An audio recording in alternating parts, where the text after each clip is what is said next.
পৃথিবীতে সবচেয়ে অসহায় সে, যে নিজের মনের কথাগুলো বলতে চাইলেও প্রিয় মানুষটার কাছে কখনো বলতে পারে না। মেয়ে হয়ে জন্ম নেওয়া সহজ, কিন্তু বেঁচে থাকা অনেক কঠিন। হাসতে গেলেও ভাবতে হয়, কাঁদতে গেলেও ভাবতে হয়। রাগ আর তুফান দুটোই থেমে গেলে বোঝা যায় ক্ষতি ঠিক কতটা হয়েছে।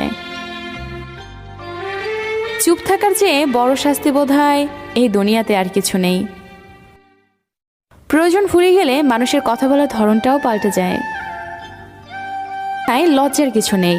যারা ভালোবাসতে জানে তারা কাঁদতেও পারে। নিজের ভালো লাগা, মন্দ লাগা, কষ্টের অনুভূতিগুলো কাউকে দেখাতে পারো না। একটু চিৎকার করে কাঁদতে পারে না, শুধু মৃদু হাসির আড়ালে চোখে জল লুকিয়ে রাখে।